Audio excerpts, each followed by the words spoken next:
사울이 오기 전날에 여호와께서 사무엘에게 알게 하여 이르시되 내일 이맘때 내가 베냐민 땅에서 한 사람을 네게로 보내리니 너는 그에게 기름을 부어 내 백성 이스라엘의 지도자로 삼으라.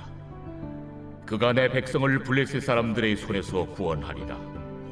내 백성의 부르짖음이 내게 상달되었으므로 내가 그들을 돌보았노라. 사무엘이 사울을 볼 때 여호와께서 그에게 이르시되 보라, 이는 내가 네게 말한 사람이니 이가 내 백성을 다스리리라.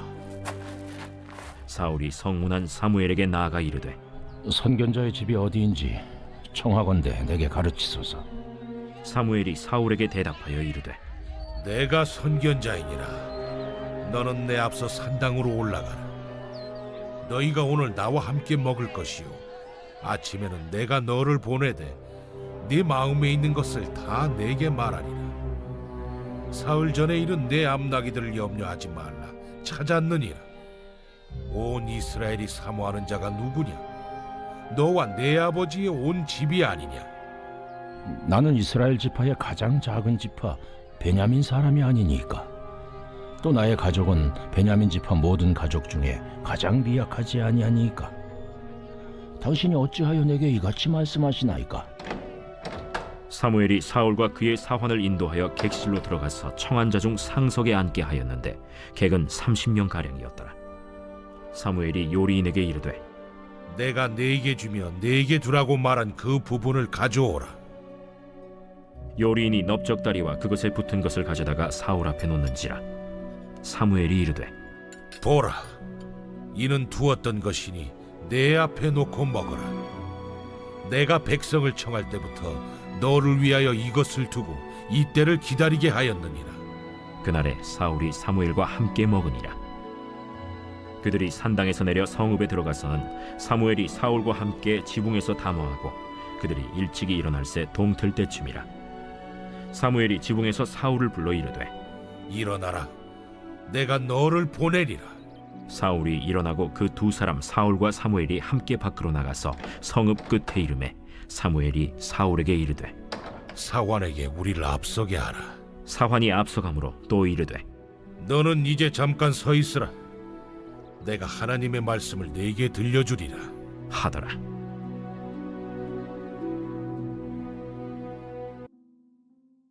오늘 묵상할 본문은 사무엘상 9장 15절부터 27절 말씀입니다. 15절부터 16절은 사울을 향한 하나님의 계획을 알려주고 있습니다. 16절은 블레셋이 다시 이스라엘을 괴롭히고 있는 상황을 전제하고 있습니다. 이 구절에서 표현되는 단어는 출애굽과 모세를 연상하게 합니다. 첫 번째, 과거에서 애굽에서 종살이 하던 이스라엘의 부르짖음이 여호와께 상달된 것 같이 이들의 부르짖음이 여호와께 상달되고 있다고 합니다. 두 번째로, 하나님께서 노예의 부르심을 돌아보시고 모세를 세워서 바로의 손에서 이스라엘을 구원하셨는데 이제 사울을 세워서 이스라엘을 블레셋의 손에서 구원하시려고 합니다. 이는 8장에서 이미 언급된 왕의 임무 중 하나였던 것이죠. 세 번째, 하나님은 사울의 사명이 내 백성, 세 번이나 강조되고 있는데요. 내 백성을 구하는 일이라고 강조합니다. 내 백성이라는 단어는 애굽에서 종살이하던 이스라엘을 부르던 애칭이었고 언약적 칭호였습니다. 사울 왕은 왕족과 귀족들의 유익을 위해 섬기는 자가 아니라 하나님이 맡기신 하나님의 백성을 위해 섬기는 자임을 잊지 말아야 하는 것입니다. 하나님께서 모세를 임명하시는 것처럼 사울을 임명하고 있습니다. 여기서 사울은 제2의 모세입니다. 이는 하나님께서 사울에게 기대하시는 바가 크다는 것을 말해주고 있습니다. 하지만 사울에게 불안한 기운이 있습니다. 17절에서 다스린다라는 말은 부정적인 뉘앙스로 억압하다는 의미를 가졌습니다. 이 단어는 8장에서 열방의 왕들의 특징으로 사용되는 단어였습니다. 사울에게도 빛과 어두움이 함께 있습니다. 기스의 아들로만 머물 때에는 빛과 어두움의 격차가 그리 크지 않았을지 몰라도 이제 사울이 왕이 되면 어두움의 욕망은 더욱 커져 사울의 빛을 없앨 수도 있습니다. 18절에서 마침내 운명의 만남이 이루어집니다. 사무엘과 사울의 첫 대면을 합니다.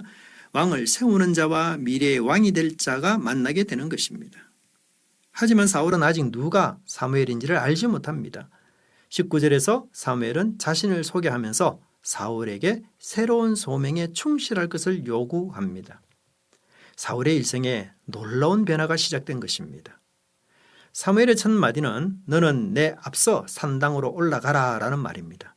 이는 사울이 사무엘을 앞에 가는 왕이 된다는 암시를 주고 있습니다. 정치적으로 본다면 왕은 선지자 앞에 있기 때문입니다. 하지만 25절에서 사무엘이 사울을 대화에 초대하는 장면은 왕과 선지자가 어떤 관계를 유지해야 할지를 잘 보여주는 예라고 할 수 있습니다. 또한 사울에게 암나귀는 이미 찾았으니 나귀에 대한 생각은 지워버리고 내 마음에 있는 것을 말하자라고 제안합니다. 과연 사울의 마음에 있는 것은 무엇이었을까요? 그것은 아마도 이스라엘에 대한 관심으로 보여집니다. 종교적, 도덕적으로 타락한 이스라엘을 염려하고 어떻게 하면 이스라엘이 다시 선민답게 회복될지를 기도하던 사울의 마음을 사무엘이 간파한 것입니다. 사울은 적어도 영적, 도덕적 통찰력과 분별력을 갖춘 사람이었습니다.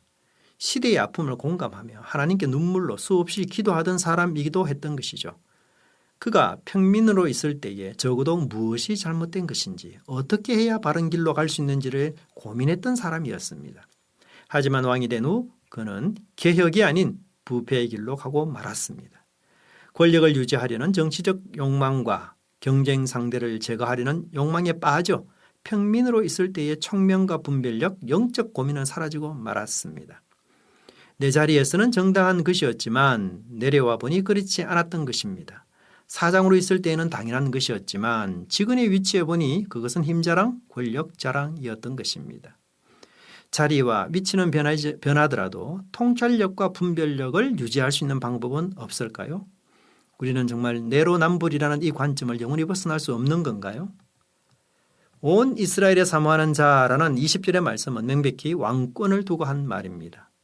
사울도 이것을 알아채고 21절에서 자신을 겸손히 낮춥니다. 사울에게 여러 약점이 있지만 겸손한 그의 모습은 이스라엘의 왕이 될 수 있는 충분한 인격이라는 사실을 알려주고 있습니다. 제사가 끝난 후 객실에서 사무엘과 일행 그리고 사울은 함께 만찬을 나누게 됩니다. 사무엘이 준비한 식사의 의미가 과연 무엇일까요? 22절과 24절을 보면 자신의 몫으로 준비한 고기를 사울에게 줌으로써 사울을 왕으로 환영하는 의식을 하고 있습니다. 즉 왕을 위한 만찬을 사무엘이 연 것입니다. 또한 초대받은 30명은 왕의 친위대 숫자와 동일한 것입니다. 그날에 사울이 사무엘과 함께 먹으니라 라는 말은 두 사람 사이의 친밀함과 깊은 관계를 암시합니다. 마음이 통하니 먹는 일이 즐겁지 않겠습니까? 이스라엘 왕정의 출발에 긍정적인 신호입니다. 또한 25절과 26절에서는 두 사람이 밤새도록 지붕 위에서 많은 이야기를 나누었다고 합니다. 26절에 일찍 일어날세라는 말은 날밤 샜다는 관용어입니다. 아마도 사무엘은 왕이 어떤 일을 해야 하며 이스라엘은 어떤 길을 가야 하는지에 대해서 함께 고민하며 나누었을 것입니다. 사무엘은 왕정을 반대했지만 하나님께서 허락하자 최선을 다해 선지자로서 해야 될 사명을 감당합니다. 또한 왕정의 지지자이면서 감시자의 역할을 훌륭히 감당하고 있습니다. 지지자와 감시자의 역할은 공동체를 든든히 세워가는 강력한 무기가 되는 것입니다. 기도하겠습니다. 이스라엘의 왕정은 사울 개인뿐 아니라 공동체가 새로운 국면을 맞이하는 중요한 시기였습니다. 왕정은 이스라엘이 한 번도 가보지 못한 길이었습니다. 그럼에도 주님께서 하나님의 사람을 통하여 바르게 지도하여 주시니 감사드립니다.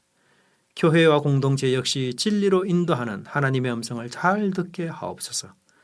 가보지 못한 길이 우리 앞에 있지만 처음에 마음을 되새기며 나를 찌르는 말씀을 가까이 하게 하여 주옵소서. 예수님의 이름으로 기도합니다. 아멘. 1. 오심 기도. 하루 5번 마음을 다해 드리는 기도. 나는 죽었습니다. 제가 주인이 아니고 예수님이 저의 주인이십니다. 예수님은 십자가에서 죽으시고 부활하셨습니다. 부활하신 예수님을 가슴으로 만나서 따라가며 간증합니다. 사랑하는 가족과 함께 영광스러운 승리를 노래합니다.